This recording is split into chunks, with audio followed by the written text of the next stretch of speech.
Hello, and good afternoon, everyone.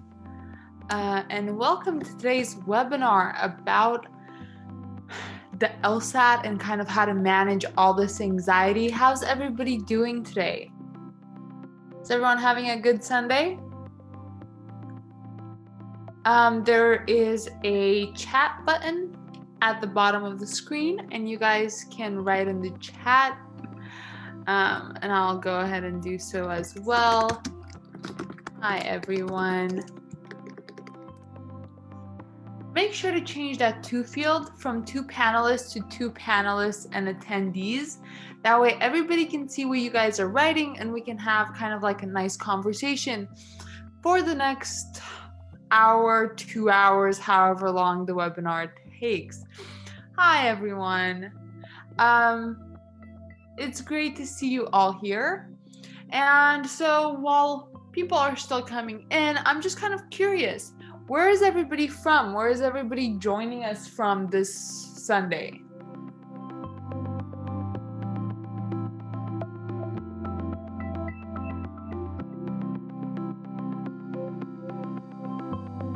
All right, there's some people joining from Indiana. There's some people joining from Dallas, San Diego, okay, Nashville, but LA in 35 days. Westwood, okay, awesome. Florida. Mary, I feel like you were at another webinar I did. I feel like Mary, maybe. I don't know. Florida, okay. Michigan, Sacramento, Indiana, LA. Okay, awesome.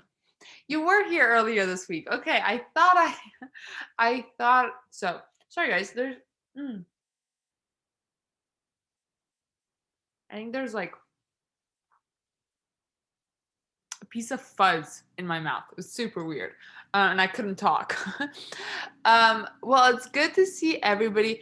All right, we have somebody who's from Canada. I see we're from all over the place. That's great.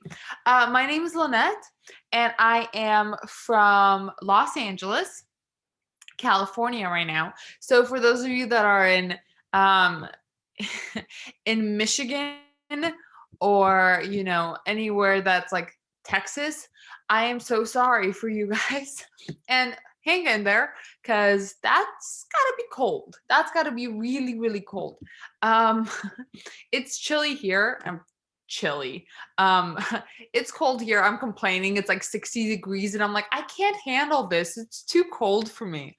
That lets you kind of know how much of a wimp I am. But yeah, so I'm from California, and I have been with Blueprint for about 2 years now. And today what we're going to be doing is we're just going to we have a lot going on, but it's more of an open conversation. So I want you guys to, at any time, feel free to put things in the chat, feel free to communicate. I want to have like a lively conversation and kind of just talk about things that maybe you guys are struggling with, or any advice I can offer, anything I can do to help. What we're going to be talking about today in large part is going to be like, how do we find motivation, right, to study for the LSAT? How do we maintain our sanity? How do we overcome plateaus? And how do we deal with like test anxiety, right? And then at the end, we're going to have a little bit of an open Q&A so that we can kind of get any questions out of the way. So you guys can think about the questions if you have any that you'd like to ask, and then we can talk about them towards the end of the webinar. So just a little bit about kind of to give you guys an idea of my LSAT journey. So I took the LSAT twice, actually. I took it back when it was like pencil and paper, right? And it was like 5 sections long, and plus the writing section, and it was in person, so you actually had to go there, and there were proctors walking around and staring at you. So I took it then, as that was the first time I took it, and I scored a 171. And then some years passed, and I was teaching for Blueprint, and then I ended up taking the LSAT-Flex just so that I can kind of have an idea of how it is to do it digital and how it is to do it with the online proctor and everything. So I also took it that way, and I was able to kind of see the differences.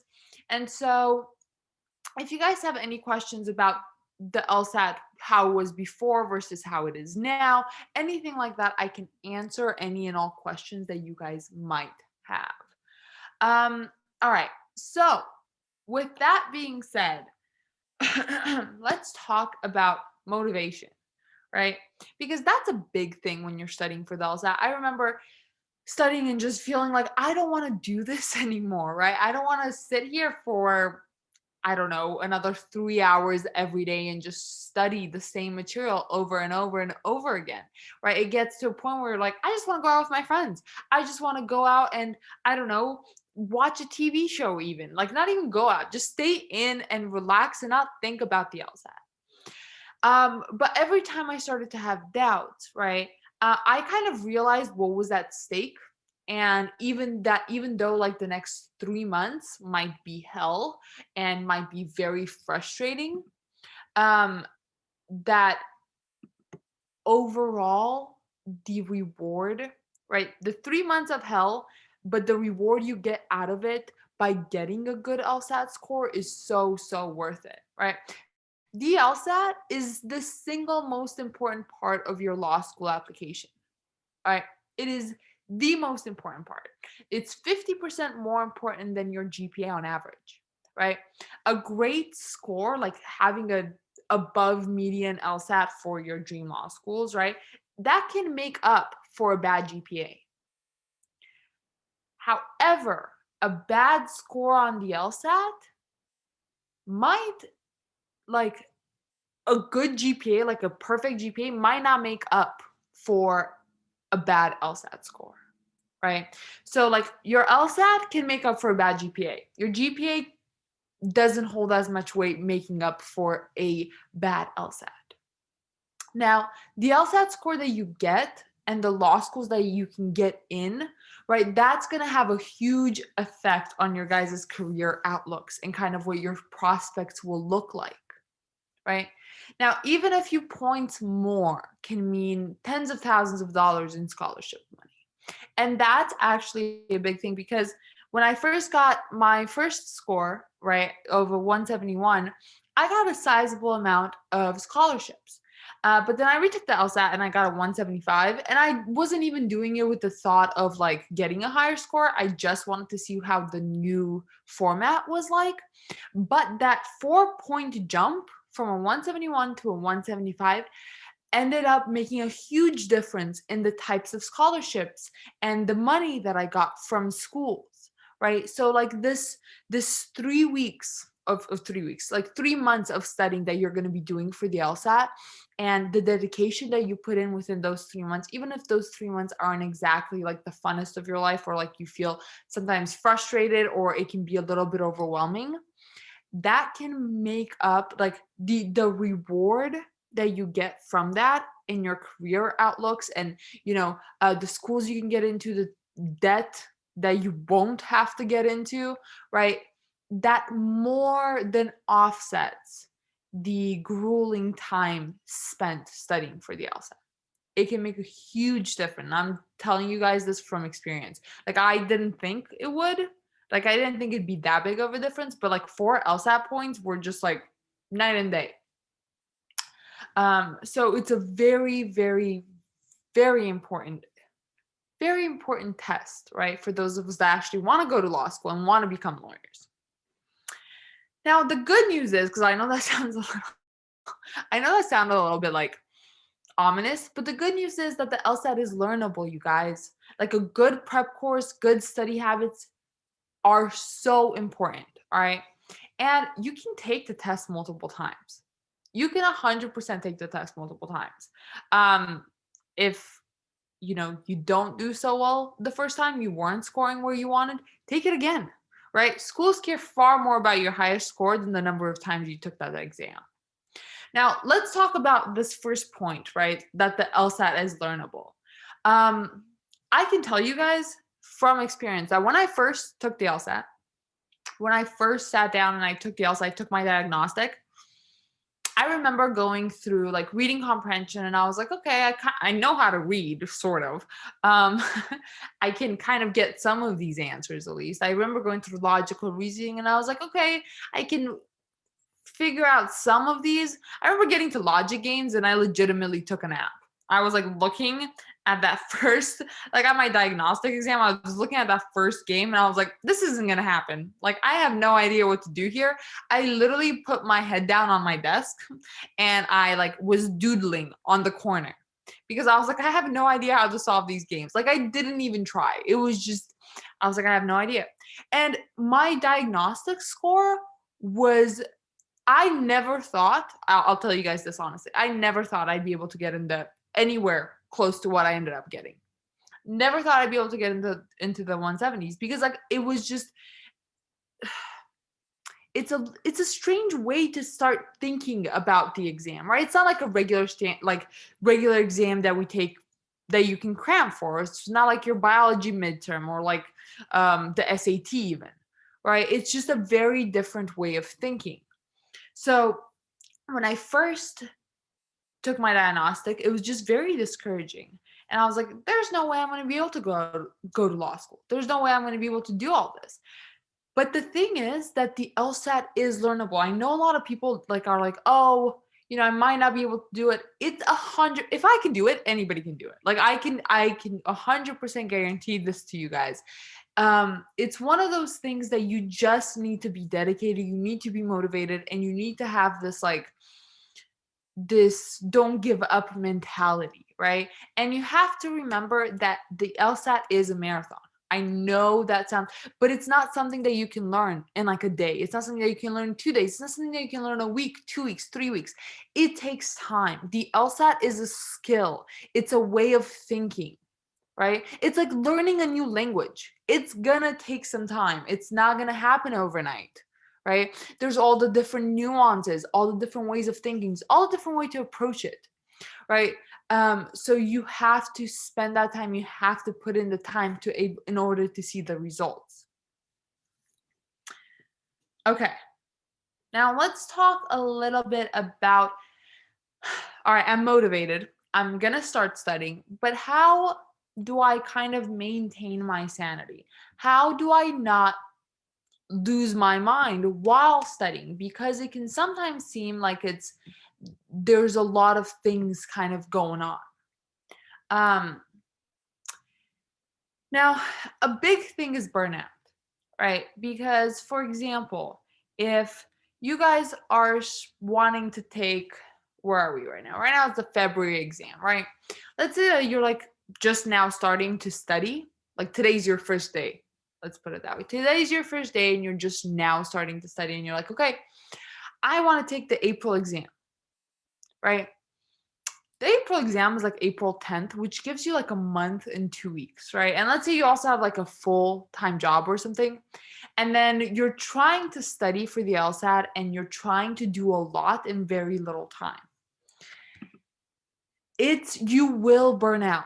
Your brain will just like give out on you. It'll just be like, I'm not doing this anymore, not doing it, nope. And that will sometimes happen, especially if because we're all here, since we're here, it means we want to learn. It means we want to do good on this exam. So we have this like mentality of like, I need to do this. I need to do this now. So we start to like pile everything on. And once that happens, once you start studying and you're like studying 6-7 hours a day, and you study for like 4 days straight, 6 hours a day, and then you take a practice exam and you don't get the you don't get the score that you were hoping, right? A lot of us would be like, oh my God, I need to study some more and study another 6 hours and just keep doing that until I get the score I want. And that's not going to help, right? You cannot, it's not an exam that you can cram for. Like at one point during the day, our brain gives out, right? And past a certain point, we're just not going to be able to do anything that day. Oftentimes I find that students who like are struggling with understanding concepts and getting a certain type of question, right? I feel like oftentimes if I tell them, stop whatever you're doing, step away. Step away for 2-3 days. Go relax. Go enjoy your time. Stop focusing so much on like, I need to do this question type. I need to do this question type. I need to get a higher score. I need to improve my score. Step away and forget about the LSAT for like a day or two. They come back to it and they are able to do much better than they were before. All right. You need to take care of yourself. You cannot forget your physical, your psychological needs just because you're like, oh my God, I don't have enough time. And so I have to cram, I have to study. The LSAT doesn't work that way, right? It's like if you're trying to like learn French and the only language you know is English, and you haven't really learned much, you know, like the basics, like bonjour and au revoir, right? Like the basic couple French phrases. And then all of a sudden you have to like, in 4 days, you have to go to France and hold an actual conversation with someone. Like trying to cram all the English, all the French language words in like 4 days is not going to do you any good. You're not going to be able to understand what they're saying and then be able to respond properly in 4 days. That's just not going to happen. You might get a couple more extra words here and there. You might be able to say like, je m'appelle, my name is, right? But that's about it. So give yourself enough time. All right. Give yourself enough time and allow yourself this time for mistakes. Allow yourself this time to not improve, right? Like if you only give yourself 1 month to study, that's not enough time for you to be like, oh, I need to change my study plan. This way of studying isn't working for me, right? If you give yourself like 3-4 months, that's enough time to see if one method of studying works. And if it doesn't, readjust and start studying a different way that might be more beneficial for you, right? So you always want to give yourself enough time before that exam test date. And I see a lot of students who are like, all of a sudden they come gone home, they're like, oh, I'm gonna take the exam in a month. I look at them and I'm like, chances of that happening are slim. The chances of you getting your goal score in 1 month are very, very low. Right. And it's something that you need to be aware of, that this is a skill and it takes time to perfect. It takes time to get good at it. The second thing is you really want to avoid negative comparisons. And this is something that can really take a big toll on you, right? Forums like top law schools or Reddit, they can be very, very brutal. All right, especially I'm not myself super familiar with TLS, but I am very familiar with Reddit because when I was studying for the LSAT, right, I was on Reddit all the time to see what people were saying. When I was applying to law schools, I was on Reddit all the time to see what people were saying, and it can be very brutal and it can be very, very damaging to your mental health.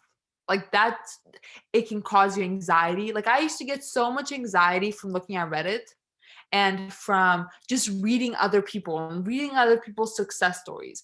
But remember that a lot of these people, it's not real life. There's a lot of people that don't tell the truth or won't tell the truth. So you'll go on there and you'll see all these people like, oh yeah, I studied for like 3 weeks and I jumped from a 130 to a 178. And you're like, that did not happen.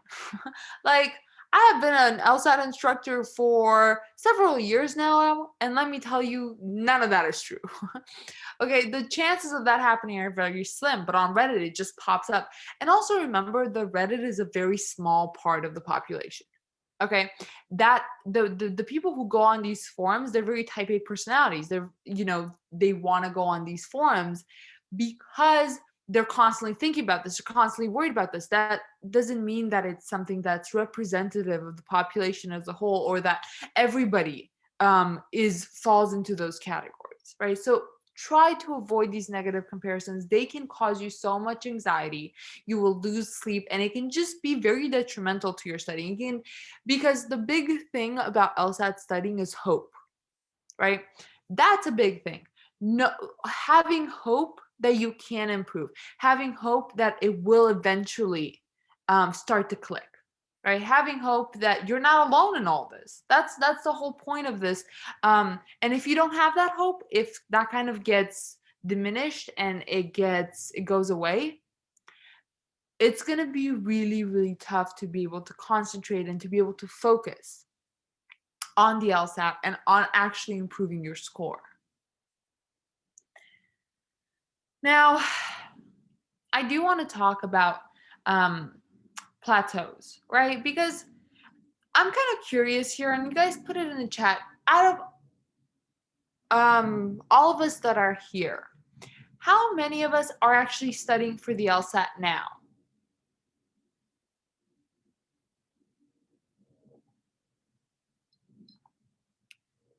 I see a couple of us raising our hands and putting in the chat. Me, I am just starting. Took 3 past exams. I'm about to. Okay, so we have several of us that are either in the starting stages or are just about to start. Okay.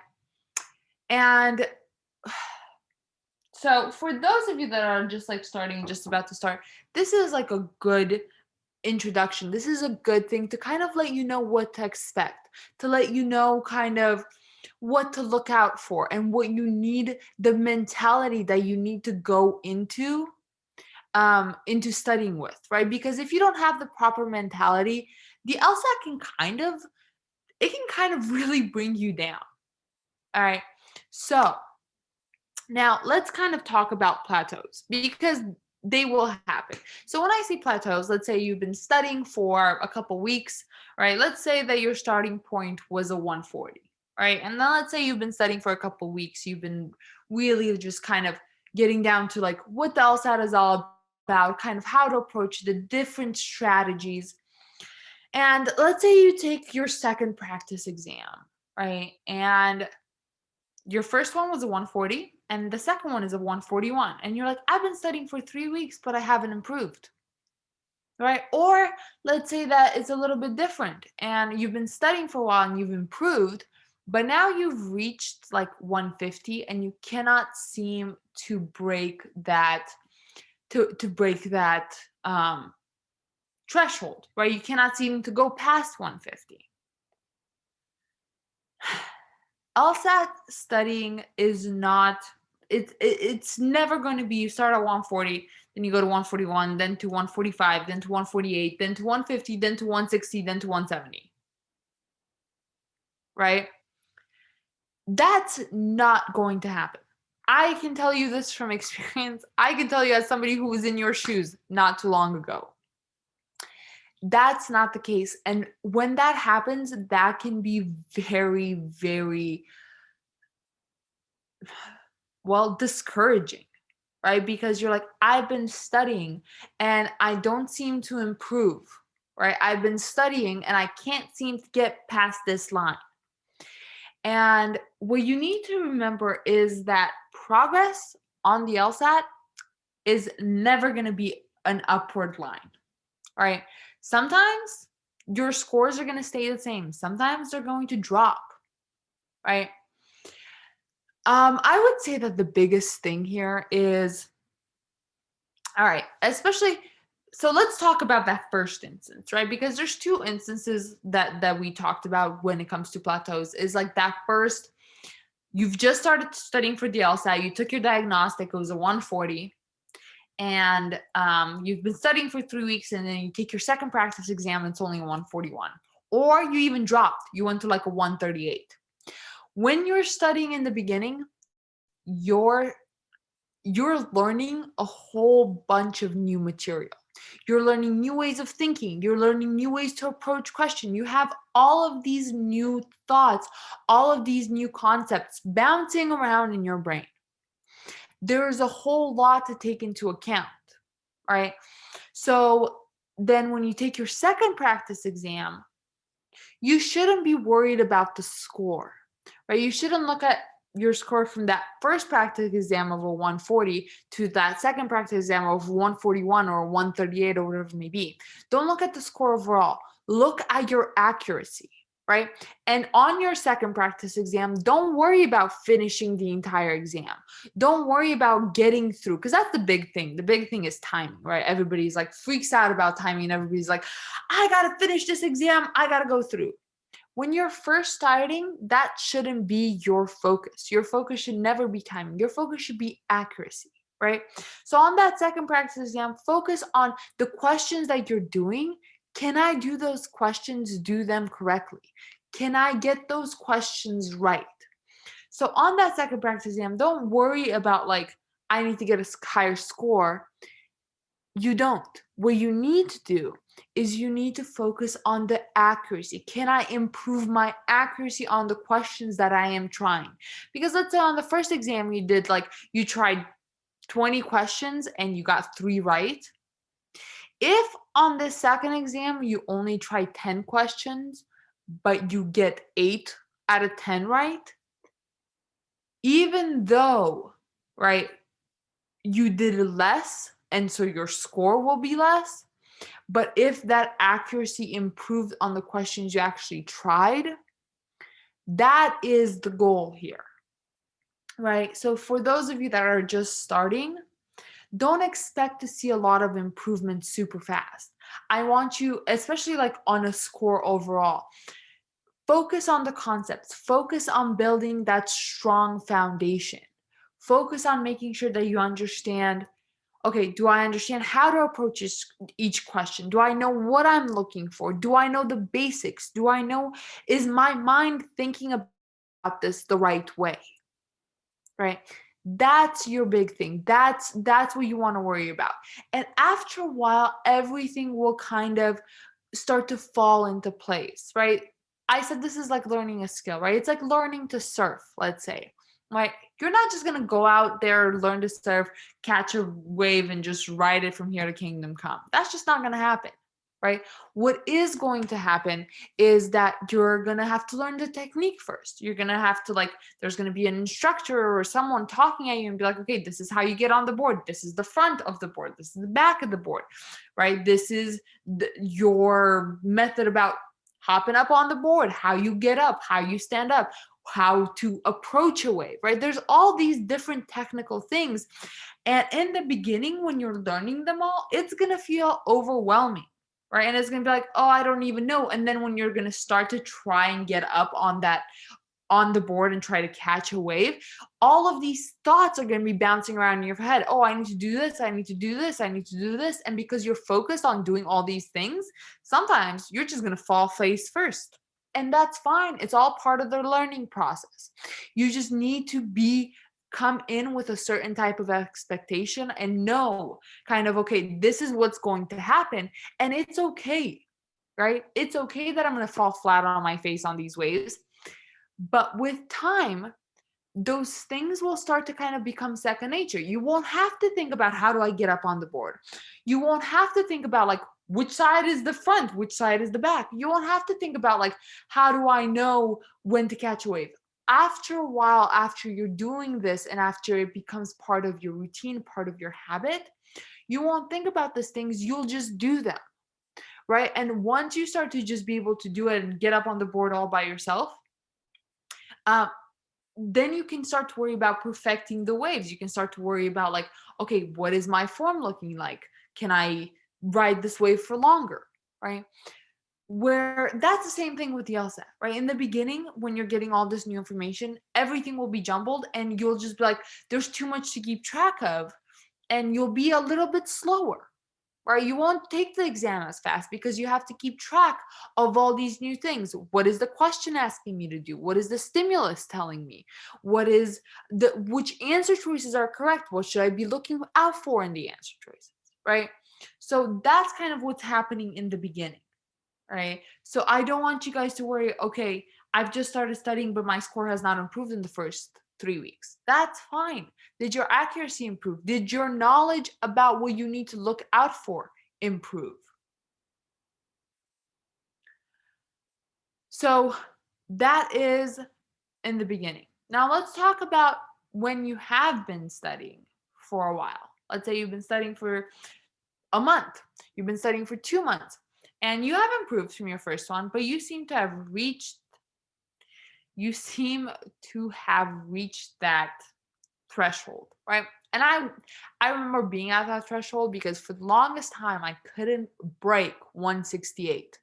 I just kept like I would hit 168 and then I would go back to 165, then 166, then 167, and then I hit 168 again, but I just kept never being able to push past 168. And I realized kind of what I was doing wrong was that I just kept thinking about it the same way, right? Like I would read, like I would take a practice exam and then like I would get a like 167 and I get so frustrated that I'd like look at the questions I got right. I wouldn't really properly review them. I would just look at my questions and I'd be like, oh my God, of course that's the correct answer. Like, why did I not see it? Right. And I would just kind of sit there and be like, that was the correct answer. I'm so stupid for not seeing it.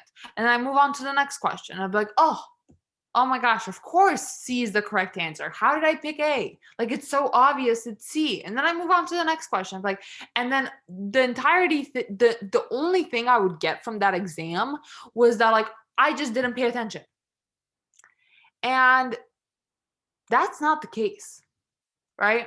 It's not the case that like every question that you get or like the questions that you get that like, oh, it was so obvious it was the other answer choice. No, that's like maybe like 2% of the time it happens that like, yeah, you actually did misread or something.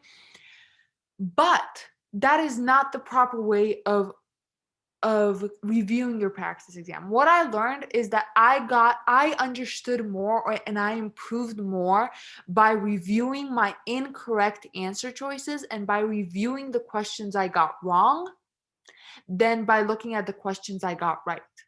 And when I started to kind of think about how do I review my exams and how do I approach my studying after looking at my exams, that's when my score started to improve. So the way I go about this is like blind review, right? I blind reviewed all of my practice exams. So how many of us know what blind review is? How many of us use blind review? Put it in the chat if you do. Okay, Jessica says she does. I think she raised her hand. Okay, so there's a couple of us. How many of us don't know what blind review is?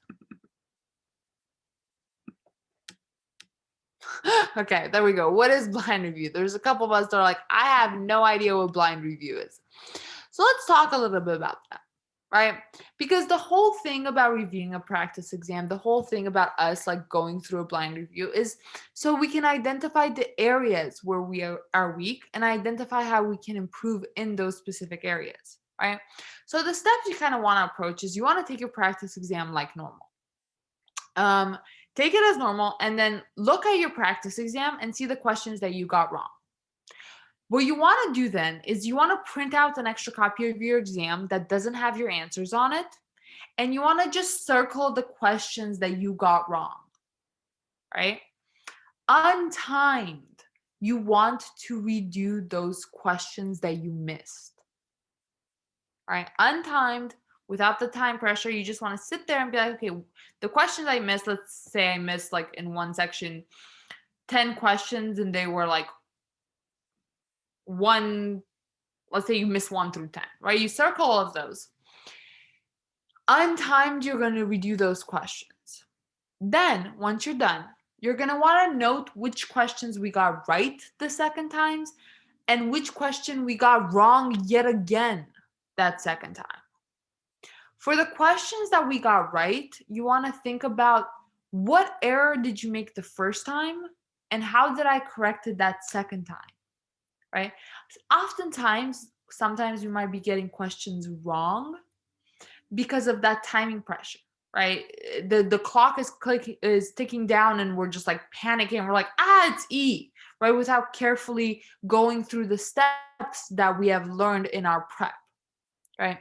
Now, for the questions that we got wrong both times, you want to kind of read the answer choices, read the prompt, read the stimulus, and really try to understand what went wrong. Be specific and try to think of the technique error that you made. What did I think about this? What did I think about this, and how should I have thought about this instead? It's really important that you do this, because if you start to think about a question type incorrectly, and if you start to approach it incorrectly, that's going to be so detrimental to the entire process. You might be asking yourself, why? Well, because it's so much harder to break a bad habit. If you've already started thinking about something a certain way, it's so hard to break that specific habit. Okay, so from that first get-go, always think about it like, how did I think about it, and how should I have thought about it instead? And make sure that from now on that we're thinking about it the correct way, that when we see this question, we're approaching it the right way. Never, never, never just kind of throw your knowledge out the window and start doing a question and just be like, I'll figure it out. The reason why I say that is because then we'll start building these bad habits and we won't be able to break them. We'll just revert back to them over and over and over again, right? So the first thing is blind review. Blind review, practice again, then step back. What type of questions did I miss, right? Always ask yourself, did I forget to do something, or is it like a more underlying thing? Like, for example, if you're you might be thinking like, oh, I got one flaw question wrong, but then I got a bunch of strengthen and I got a bunch of weaken questions wrong, and then some sufficient and one necessary. What do all of those question types have in common? Right? A lot of you might be thinking, what do all those question types have in common? And if you step back and you think about it, all of those are dealing with an argument. All of those question types are dealing with an argument, and they're dealing with flaws. All of those question types are going to have a flaw underlying structure. So what you might need to go back and do is you might need to go back and review all of those flaws. Because if you keep getting, right, because a lot of people were like, they review the practice exam, they're like, nothing is consistent. Like, sometimes I just get all flaws wrong, sometimes I just get strengthen, weaken, it bounces around, sometimes I get necessary, sufficient wrong. And I'm like, all of those question types, they all have the underlying basis of flaw. What you need to do is go back and review your flaws and think about those flaws when you're doing these types of questions. Right? So understanding the underlying issue about why you're getting those questions wrong is really important to improving that. Now, once you identify the issue, your job then is to go back and train your brain to think about the concepts when you're approaching these questions. Like, make sure you go back and you're like, do I know the proper way to approach these questions? Do I know the proper way to think about it? Do I know if I'm looking for strong wording, weak wording? Do I know like how to identify the main premise, the main conclusion? And once you're like, okay, I know the issue, I fixed the concept issue that I have, focused practice sets, like doing question types of that same question type, but like very focused and small sets. So what I used to do, right? I used to like struggle a little bit with like strengthen and weaken questions. And so because I struggled a little bit, sorry, I have to just, because I struggled a little bit with strengthen and weaken questions, what I did is I went back and I'm like, okay, how do I go about strengthening and weakening a conclusion, strengthening and weakening an argument, right? How do I do this? I would got the concepts right. Then I would do focus problem sets. So I would do five question sets of strengthen. So you might be asking like, I would just have a set of 5 strengthen questions, and I would do them, and I would try to get them all right. If I missed one, I would do another set of 5. If I missed another one, I would do another set of 5. And I kept doing sets of 5 until I could get 5 in a row. Right? When I could get 5 in a row, then I would up the difficulty. So I would only do like medium, tough, and brutal. And I would try to get 5 in a row. And I would just keep going until I was able to get 5 medium, tough, and brutal all in a row correct. Now, once that happened, I would move on to the next question type, weaken, right? And I would do the same thing. Once I had that down and I was able to get 5 in a row of medium, tough, brutal of each question type, I would do a set of them together, of strengthen and weaken together. And I'd be like, okay, a set of 10, and I have to get them all 10 in a row correct, right? If I missed one, I would do the whole set of strengthen and weaken, 10 questions, all again, 10 or 8, depending on, kind of how you're trying to, I would say 8 is good. I would say 8 questions is good, actually. So I would do strengthen and weaken, a set of 8, until I was able to get all 8 in a row correct. Then once I was finally able to get all 8 in a row correct, and I was confident, I did another set of 8 with just medium, tough, brutal of strengthen and weaken. Once that happened, right? Once that happened, and I was like, okay, I understand this. I did all this. I would take another practice exam. And this practice exam, I'd be like, okay, how did I do? And I started to notice that the areas in which I was deficient, the areas in which I struggled, started to really improve by using this method, right? So I started to see improvement and see progress in the question types that I was lacking by using this very targeted, very focused approach to studying, right? So it's very focusing on one topic that you seem to be missing until you know without a doubt that you can get that topic, right? And again, you don't have to go to 100%. What you want to do is you want to go and until your accuracy is where you want it to be. Think about your goal score, right? Like, for example, if you want a 175, your goal score is 175, your accuracy should be a 95%, right? That's the accuracy you should be striving for. If your goal is 170, your accuracy should be a 90%.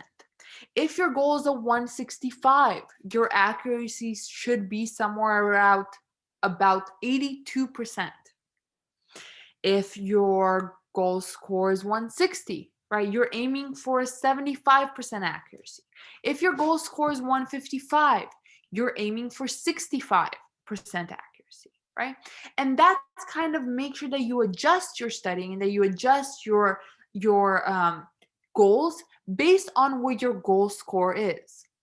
But I have really found that focused studying and then reintegration into the test as a whole, that's what's really going to help. And it's also really important to kind of mix all the question types back in together, because the whole thing is, my brain get used to switching from one question type to another, right? So after I've done like 5 strengthens in a row, you're like, okay, my brain got used to strengthening, but then if I mix it with weaken, can my brain switch from strengthening to weakening, from strengthening to weakening? And then let me add another question type in there. Can my brain switch easily from strengthening to weakening to explaining an argument, right? Because you're not just doing one question type. You're doing all these different ones, and your brain has to get used to switching from one approach to a different one. Right? So that's going to be your goal, this focused approach. And this focused approach is going to help you kind of break that plateau. What you can also do is you kind of can keep a journal of your missed questions.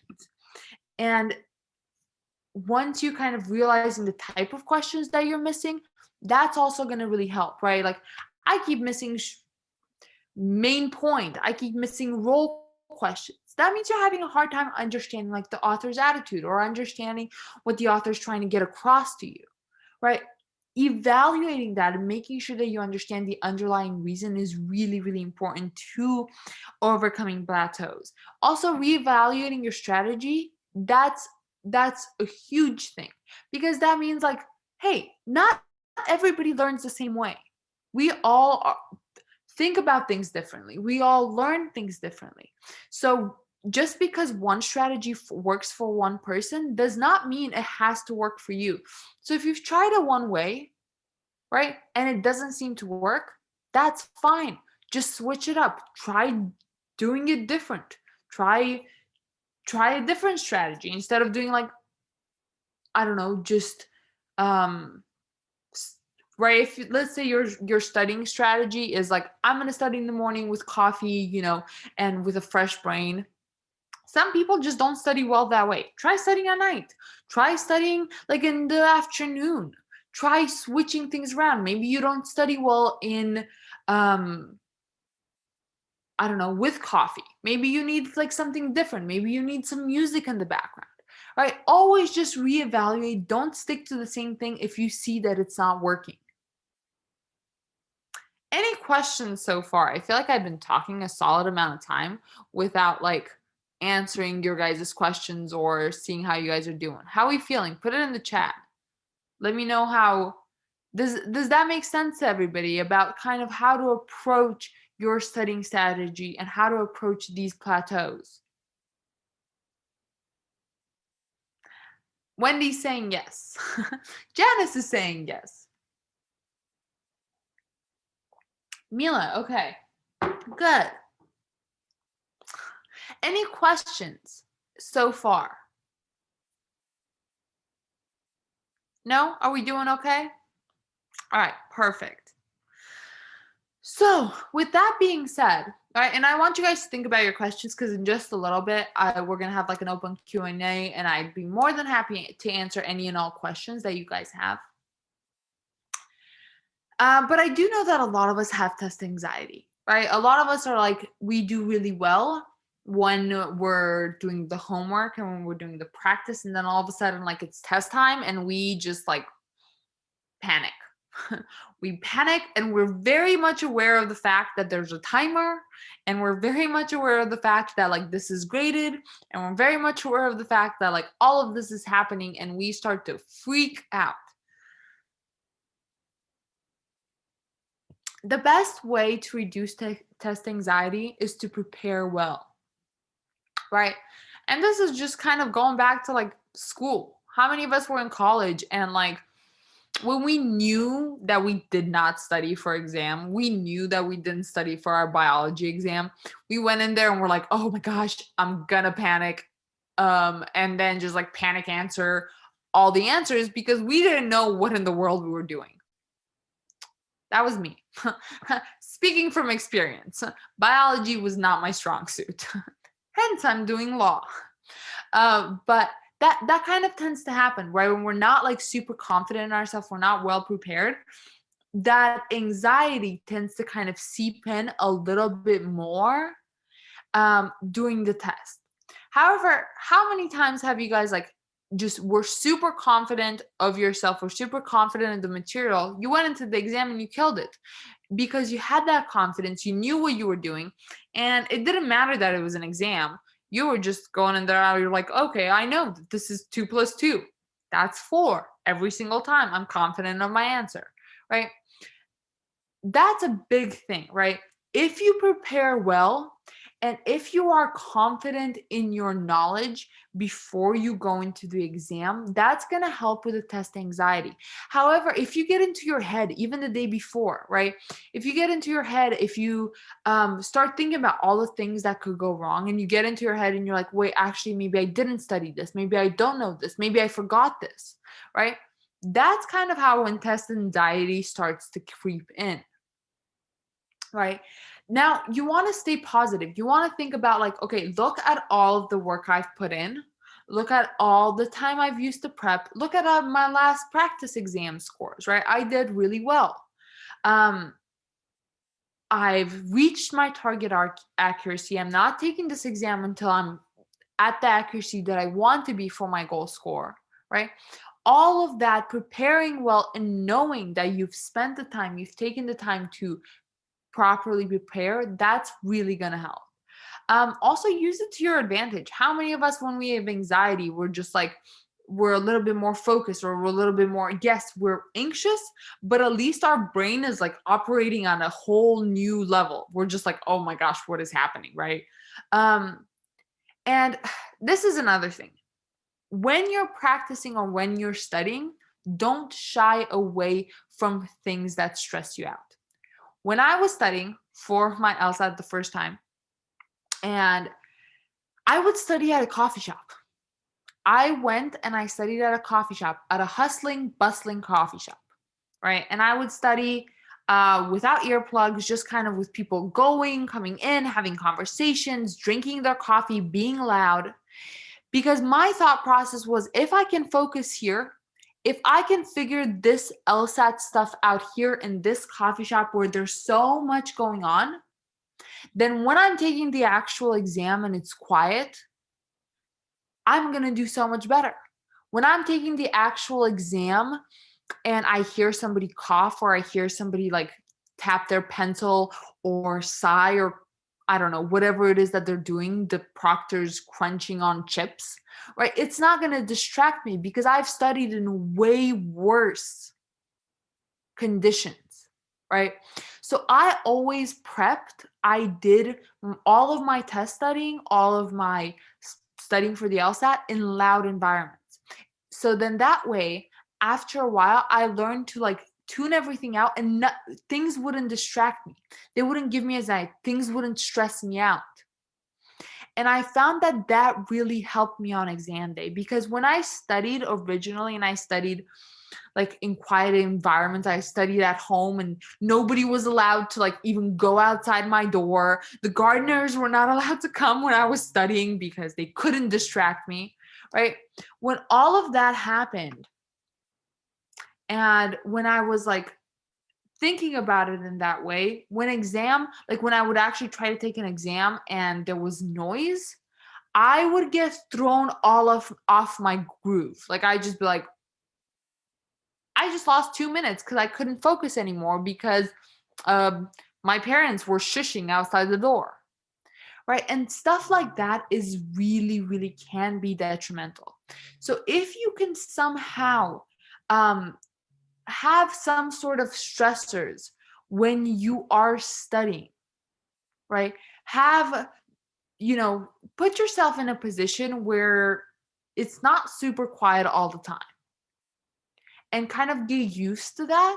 That's really going to help with test anxiety, right? That's really going to help with like kind of not worrying about it, like when it comes to actual test day. Jessica said gardeners. I don't know. My parents had gardeners. Like I live in a studio apartment now, so that doesn't matter. But like the one thing I can tell you, in the studio apartment that I live in now, every Monday morning and like Friday morning, there's trash that comes, and there's this loud trash truck, and it is the loudest thing I've ever heard, and it's the most frustrating thing. And when I took the LSAT-Flex, the trash truck was coming by, and I was like, oh dear Lord. I was like doing my reading comprehension, and there was just like clanging outside my window, and there was just like trash being like emptied out into metal, and I was like, this is the worst thing ever. But I had gotten used to it. But I had gotten used to it. I gotten used to studying in that way, and it didn't even bother me. It was annoying, but like it didn't break my focus. Another thing that like I noticed it has been a little bit helpful with test anxiety is I would prep with really hard exams. So like I did this thing where like I went and I looked up the toughest sections of each section type. Like I would Google what was the toughest RC of all time, the toughest logic games of all time, the toughest logical reasoning of all time. And I would compile my own LSATs, right? This is after I studied for a while, but I would compile my own LSATs with the toughest sections. And I would put them all in one LSAT, and then I would take that LSAT. And yes, it was brutal because every single section was terrible. But then when it came to actual exam day, because I had been practicing with all these tough exams and I had been practicing, I would sometimes not even when I was, because again, I was studying 5 sections. It was the 5 section LSAT. I would take 6 sections sometimes just to get my brain used to the marathon, right? Used to studying and being focused for so long and do it not only like 6 sections, but the tough sections. So then when it actually came to exam day, I was like, this isn't that bad. Like the sections I was doing were tougher and I did the exam for longer. So when I was done with like section 5, I was like, wow, normally I would be taking an exam with an extra section. And my brain at section 5 wouldn't be as tired, right? Because I was taking 6 section exams. You guys will be taking, the majority of you guys, I'm sure, will be taking the LSAT-Flex, the LSAT-Flex with 4 sections. So if you're practicing, like if you want to practice and you're doing 5 sections, then when you get down to the LSAT-Flex, because starting July 2020, 2021, they're implementing an extra experimental section back into the LSAT-Flex. But if you're, let's say, starting with 5 sections and you are taking your exam with only 4, right? At that 4th section, your brain's not going to be fried. You're going to be much more in control because you're like, I have been studying with an extra section. I have been studying with tougher questions. I've got this, right? So it's not going to freak you out as much. So that's kind of what I would recommend, especially if you're dealing with test anxiety. Do hard questions and do an extra section, because then that way come exam day, you're prepared. Like you have been practicing harder and for longer periods, like longer time taking the exam than this actual exam is going to be. So it being 4 sections and being easier isn't going to freak you out. It's actually going to be putting you in a better headspace. Whereas if you're practicing with like, oh, the actual exam is 4 sections, but I'm going to do like 3 sections and take the next section tomorrow, or I'm just going to do like the easier exams that I've heard, right? Then on actual exam day, God forbid you get like a tough exam and it's a section longer than you've been practicing, yeah, you're going to have that text anxiety kind of kick in a little more because you're just not used to it, right? And you're going to be like, oh, this is so much worse than anything I've studied. Whereas I'd much rather it be the other way around, or where you're thinking, oh my God, this is so much better than anything I've been studying so far. Lee says, how can you say the test does not define you when it really does, being the most important score, even above your GPA? And so this, just because it's the most important part of your application does not mean that this test in any way defines you, right? You could be a great and fantastic lawyer even if you did poorly on this exam, right? I have worked with attorneys who are brilliant attorneys, successful attorneys, right? And they did not score that high on their LSAT. The thing is, this test does not define you. It just kind of sometimes can make it easier on you. It can make it easier on you to get where you want to be, because maybe, for example, if you want to do like a clerk for a judge, right? Or do anything that's like kind of tougher to get into, this LSAT score can make it easier for you to achieve those. It's not impossible to achieve that without it. You just have to work harder, right? It's if you can, right? The whole thing about this is like, you're not going to be able to reach your goals without this test. You might just have to work harder. You might have to get on a little bit more debt as opposed to the other way around, right? You might have to work harder and you might have more debt than if you did good on this exam. But that does not mean in any way that you're going to be a bad lawyer. It does not mean in any way that you're not going to be successful, because what defines that is you and your perseverance, right? So what this exam says about you There's no way. Like if with this, just because let's say you get a 140, just because you have test anxiety, you cannot focus and you're freaking out, right? And let's say you get a 140 and you're just like, okay, this is all right, that's fine. That just means you have to work harder. You have to get better letters of rec. You need to kind of distance yourself and explain to the law schools why why this LSAT was not that high. You're gonna have to have more steps, and it's not gonna be as easy, but that does not mean it cannot be done. Lee is saying, but if you don't get a high enough score, you don't get into law school. You might not get into the law school you want, but it doesn't mean that you're not going to get into law school. And the whole thing, this test does not define.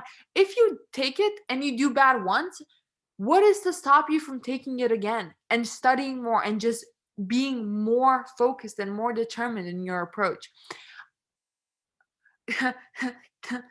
Wendy is just really rooting and saying, Lee, we're going to make it. And 100%, even if, okay, you're sitting here and you're like, I am panicking. This test does define me. All right, take it. Take that exam. Let's say you get not the score you were hoping for. Come back to the drawing board, try again, study again. Everybody starts somewhere, and this test is definitely learnable. It might just take you longer than other people. It might take certain people longer than other people, right? There are some people who I know who started at like, trying to think. I don't want to say names or the exact score, but they started very, very low. And it took them a long time. But they ended up improving their score by 20 something points. And it didn't happen like the majority of the other students where it didn't come to them quite as easily, but they ended up doing it. It just takes determination and it takes motivation, knowing what you want and what you're willing to do to be able to reach that goal. Okay. So with that being said, I want to see, do we have any particular questions that you guys wanted to address? Lee says, what if you're an older student and don't have a long time? If you're an older student and don't have a long time, then what you need to do is you need to get really serious about your prep. Okay? You need to kind of sit down and be like, okay, this is going to be now my job.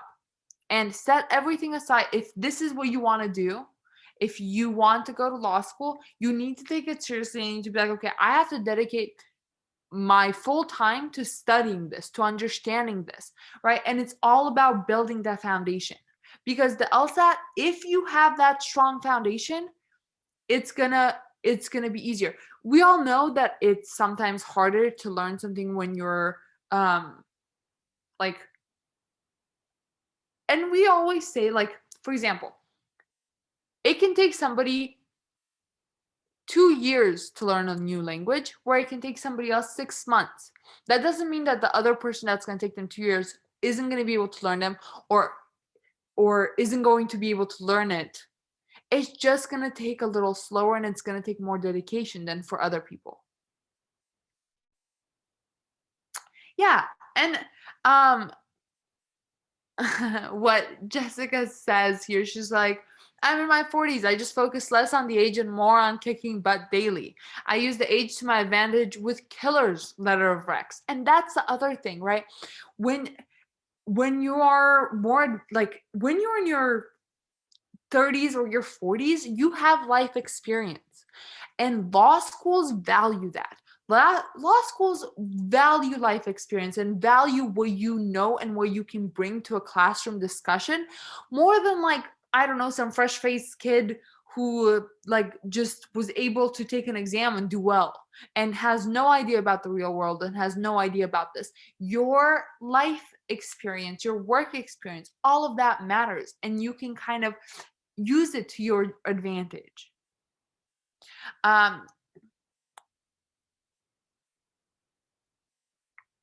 Megan, that's a great question. You said that you got a lower score the first time taking the LSAT, didn't do any real studying, and kind of studied here and there. What do I suggest would be the best study method? I also have bad test anxiety, and literally over time I get to the games, I just close the laptop or book because I get an immediate headache. That used to be me. When I saw games, I was like, yeah, this is not going to be a today thing. But I highly recommend it's learning the concepts, right? Because you said you didn't do any real studying. The biggest thing is setting that foundation, making sure that you have a good understanding of, like, for example, there's a specific way you need to read these passages, right? You don't just read them like a regular newspaper. You don't just read it like a regular novel. There are specific things you need to look for. Learn those things. Learn to look out for those things. In logic games, there's specific types of ways to go. It's all about the setup. In logic games, it's all about understanding how to set different things up, how to set different games up, how to make deductions, what to look out for, right? The fundamentals for each section are what's going to help you get that score increase. It's all about understanding the fundamental, understanding how to approach these, right? Because there's only so many different ways, so many different approaches that you need to take, that you need to learn. And once you know all of them, the test becomes more learnable. And exactly, Janae says a really good thing, and she says, change your mindset, change your results. If you start off discounting your results before you begin, you will fulfill that prophecy. Yes, exactly. We tend to believe the things we tell ourselves. And once we believe the things we tell ourselves, that affects our outcome. That affects what we think that we can do. That affects what we actually are going to do. Genesis says, I'm registered to taking the LSAT for the first time in April. Do you suggest to reschedule to June so that I have more time to study? I started in December, but I've been on and off because of schoolwork. Genesis, that all depends on you and where you are with your studying process. Like, what is your goal score? And have your practice test been matching up to that goal score of yours? Like, is your goal score of a 160? And are you like scoring in the 160s, high 150s? If so, then you might be ready. But is your goal score of 160 and you're scoring in the high 140s? Because then you might need to take some more time to make sure that you reach that before you take the actual LSAT. Mary says, I struggle with reading comprehension. Reading comprehension tends to be really tough if you don't know what you're looking for. And there are a couple different things that the LSAT tests your knowledge to be able to kind of pick up from a passage, right? Author's attitude, secondary structures, how many viewpoints there are. All of these different things kind of pop up in reading comprehension, and we need to be able to identify them in order to improve our score in reading comprehension. Oh, Jessica, you said your question is in the Q&A. Basically, the difference between old test and flex. I've been practicing with old exam. If you have been so the flex are exactly the content is exactly the same. The old practice exams, right? They had one logical reasoning, one logic games, one reading comp. No, sorry, two logical reasoning, one logic game, one reading comp, and then an experimental section. But you didn't know which one was the experimental section. So you had to do good on all 5 sections, but only 4 of them were scored. Now, the content of the exam is the exact same. So they've even been taking some, like in the LSAT-Flex, they've even been using older exams that were non-disclosed. So the content hasn't changed at all, Jessica. It's, the content hasn't changed. It's just the format, right? Whether they're giving it over paper or whether it's online. And then on top of the format, it's also how short and how long it is. But there's not a difference in content. So if you're practicing with all the exams, that's totally fine. The content won't change. It just depends on like how many sections there are, 4 versus 3 or 5 versus 3 or 5 versus 4 once they put the experimental section back in, right? But The content itself doesn't change. I would definitely recommend, though, however, that if you're practicing with paper tests, that you switch to practicing online, because taking it online is very different than taking it on paper, because you don't have the paper in front of you. So you have to kind of use the tools that they're giving you, such as underlining, highlighting on a computer or on a tablet. And then reading comprehension is very different when you have to take your notes on a piece of paper and you don't have the actual passage in front of you. So I definitely would recommend that you kind of play around with the online format, just so that you can kind of understand, how do I approach reading comprehension with this online format? How do I go about finding out how to do all of that when it's not on in front of me, an actual physical copy? You will get scratch paper, but the scratch paper won't have the actual exam on it. Esther says, what would be a better approach? Begin studying for a while and taking a practice test, or taking a practice test first, then begin studying? I've heard a lot about either or being good. I would say, like, take a practice exam, like, first before starting to study. It's a diagnostic, and then start to study, right? And the reason is because then you can kind of have, once you're getting the hang of it, you can kind of see how far you've come. And I always like being able to see how far I've come from my first practice exam, because it gives me hope. If I've come this far, in a month, maybe I can get that far again in another month, right? And like, knowing how little I knew in the beginning and how much I know now kind of gives you hope for the future. And I think hope is such a big thing when it comes to studying for the LSAT. SB says, how many practice tests should we take? I recommend at least 8 before you take your actual practice exam, or your actual LSAT exam. But I wouldn't say start taking practice tests until you have this fundamentals down, until you know how to approach each question type. Learn the concepts, learn your approach, and then start taking practice exam and applying those concepts, applying those approach to them. Erica says, do you think they'll pick up the paper version in June? There will be no more paper versions. There's going to be no paper version Flex. All of the LSAT from now for the next several years will all be online. And starting in June 2021, they're just going to add, instead of it being 3 sections like the LSAT-Flex has been during COVID, they're going to add a 4th section in. So it'll be 3 tested, 3 scored section, 1 experimental. But again, you won't know which one is experimental. And it will all be online. So there will be no paper versions. Yeah, I'm sorry, Erica. There's going to be no paper-based. Jessica says, I have the 10 actual LSATs I've been using with the keys. Is that bad? No. It's not bad. You just want to use those. Those are great. But also kind of get used to the online format, because you just want to be familiar with it. You don't want it to come out of left field and be like, I have no idea how to go about figuring out the online LSAT, right? You don't want it to be super foreign to you when you take the actual exam. Yes, of course. You can practice untimed on LSAT Hub. You can get a score. Yes, definitely. You can just instead of doing like exam mode, do like practice mode, and it will still give you a score at the end once you've finished the entire exam.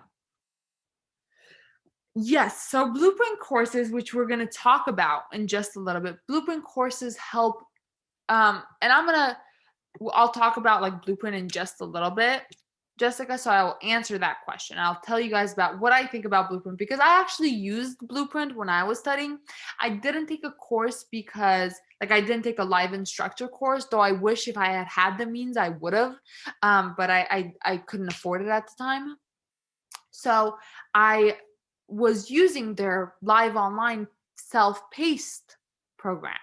And it really, really helps. It helped with the concept. It helped me understand the strategy, the reading comprehension. It helped me understand the strategy, the logical reasoning.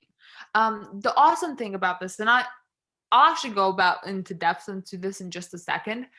So hang tight with that. Genesis says, is the experimental graded? No, the experimental is not. And then Jenny says that you can request a paper test if you apply for testing accommodations. Yes, you can, but you need to show that you actually need these accommodations, right? There's all sorts of documents that you need to provide and you need to get approved. Good. Yeah, Erica, try to request, because then if you have accommodations, then they will definitely allow you to do that.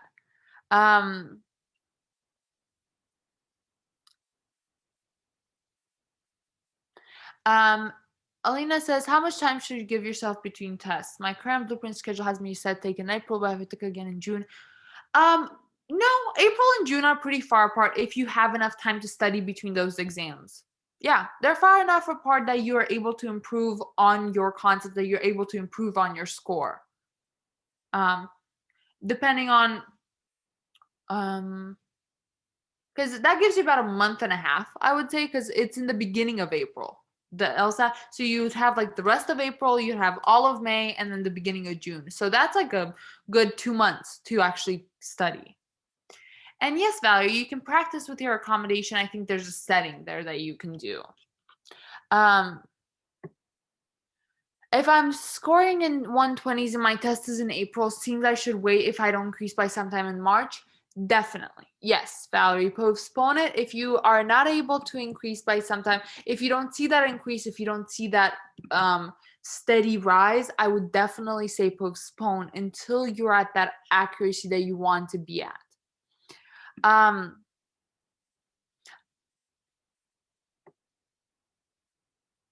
Jessica, you said that I would say if you can get accommodations and if you need accommodations, definitely take the accommodations. It's not going to hurt you, right? If you need accommodations, you should 100% use those accommodations. That's what they're there for those who need them.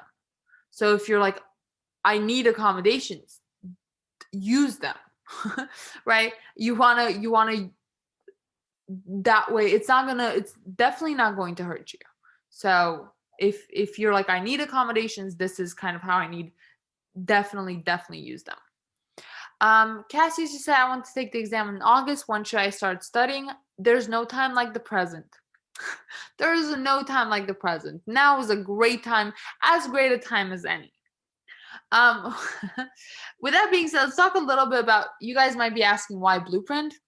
And Blueprint, I like, speaking from personal experience, I think Blueprint is really great. I did different types of, so when I first started, I even looked into Test Masters. I thought Test Masters was a little bit confusing, but I was trying to like figure out, do I like this? Do I not? I wasn't super crazy of a fan. Did not like Kaplan's methods. I kind of looked around to all the different companies, and I used Blueprint personally. So I was like, okay, I really like this. I like their methods. I like their way of approaching logical reasoning. I like their curriculum. And I noticed I was able to improve with the ways that they set things up. So Blueprint offers a couple different methods, right? So they offer the live online classes, and that's where you have an actual instructor, right? And our instructors are 97th percentile, and our students average an 11-point increase from the practice exam.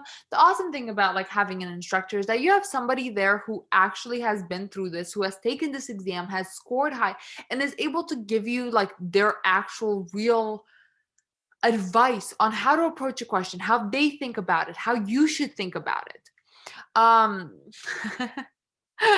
Thanks, Megan. I would be more than happy to be your instructor. I have several classes starting in March. So if you would like to be a student of mine, I would be honored. But so yeah, we have different types of materials, right? So the live online is where you have instructors and you have multiple schedules. There's different types of class schedules. We offer classes on Tuesdays, Saturdays, Sundays, Mondays, Wednesdays, right? So whatever fits your schedule best. You will have access to every LSAT question released. And you also will have access to live review sessions. right? So like basically like a set of office hours. There's 6 days a week for 2 hours, and there's like office hours where the instructor just basically comes on and you can ask any and all questions. They will address a specific topic, and so you can definitely have guidance every step of the way. I feel like that's a really important thing when you're studying, so that you feel like there's somebody there with you at every step. Like you're not alone in this entire process. And if you have any questions and you need guidance, there's somebody there to do that. Right. And that's the big thing about Blueprint Live Online, where I feel like they do a really good job. The instructors do a really good job kind of making sure that you stay on track, making sure that they don't leave students behind, making sure that everybody is, I don't know, that they can do this and they can do it well, and they don't feel alone, right? Because I never want my students to feel alone. I always, whenever I'm teaching class, I'm like, I want to make sure I don't leave anybody behind, that everybody understands the concepts, and that we're all kind of, you know, because I remember how it was when I was studying, right? And I really wish I would have had somebody there to like guide me and let me know what I should be doing. Oh, yeah, you guys, I should have told you my name. What? So my name is Linette Danayata. There, and I put it in the chat. My name is Linette Danayata, and yeah, I think that's it. I was like, wait, is that my whole name? It is.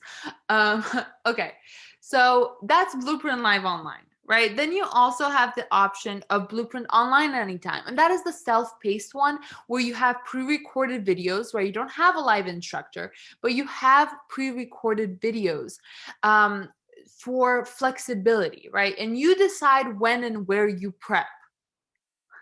And they offer in-lesson quizzes to keep you engaged, LSAT questions. Every LSAT question, you're going to have access to it. And again, you're going to have access to the live online review sessions. And you can even try it free for 7 days, right? We have a free trial, says like blueprintlsat.com/free trial. And no, of course, Janae, you're not rude at all. I'm happy you asked. Okay, so that's the Blueprint Online Anytime. Then we also offer one-on-one tutoring, and you can get one-on-one tutoring with great, absolutely fantastic instructors, right? And that's like individualized attention, and they walk you through every step, every process that like there is. They will let you know what you need to do. You'll have an individualized study schedule. Everything will be custom to your needs, what you need to focus on. And you know, like for example, I have several tutoring students, and I'm very invested in their like improvement. I'm very invested in all of my students' improvement, but especially with tutoring students, is like I know exactly what you're struggling with, and I will give you tips to kind of make sure that you're not that we can improve in that specific aspect, right? We're going to focus on the things that you're struggling with. Whereas, you know, like a class necessarily, it's very comprehensive, and we're focusing on everything, not just like what each individual student needs. Whereas in tutoring, you can be more individualized.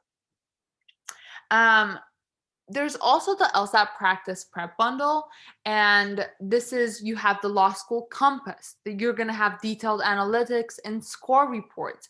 You're going to have webinars, right? Kind of like this, that kind of talk about specific LSAT strategies or how to handle the digital LSAT and everything in between, right? Any topic that you might be having a question on, we have that answer to it.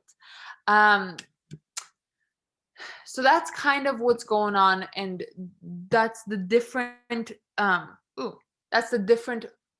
approaches and the different things that we offer at Blueprint. And I honestly think that like if classes or tutoring is too expensive, I definitely think that you guys should at least look into that live online anytime, because that can really help you kind of build up that foundational stuff, because that's the big thing, making sure that you understand the foundations and how to approach each type of question, right? And that's what that's going to do for you. Make sure that at least, if anything, if nothing else, you have the foundations, and that's a really, really important part. Now, with that being said, you guys, I want to know, are there any other questions, or is there anything that I can answer, anything that I can talk about that maybe you guys have, it's come up since, since I've been talking for like an hour and a half now. I just want to make sure that we're all good and that there aren't any questions that I did not answer. How are we feeling? Put it in the chat. Did we feel like this was a little bit informative, that we understood? Are there anything that you guys want me to address?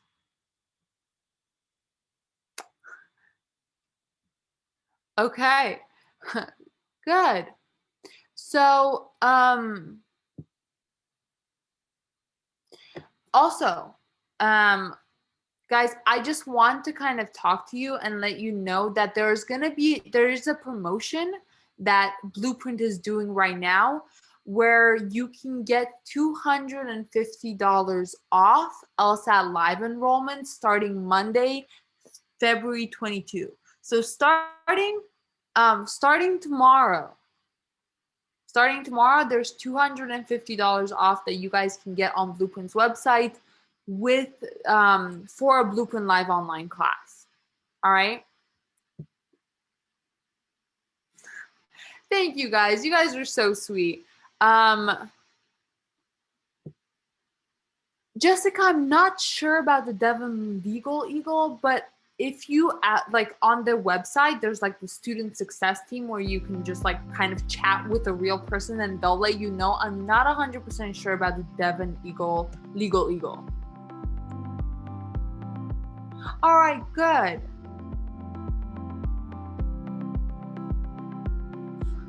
All right, I'm happy to hear that you guys kind of understood this. If there are any questions, if I can help with anything, I'm gonna put my email in the chat. That way you guys can, if you do have any questions, do not hesitate to reach out. I will be more than happy to help you in any way that I can. And that is my email. And if you guys do have questions, reach out. Don't hesitate to ask. If I don't see you guys again, good luck with your LSAT prep. Good luck with your LSAT studying. Good luck with your future goals. You guys are going to kill it. Have this belief. Do not give up hope. And I'll keep my fingers crossed for all of you. But yeah, good luck with everything. And thank you so much for coming today. It's been great having you guys here and talking and chatting with all of you.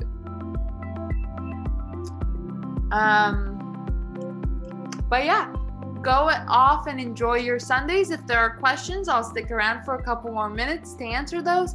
But if not, have a lovely Sunday, and hopefully I see you guys again soon. Sure. Bye, everyone.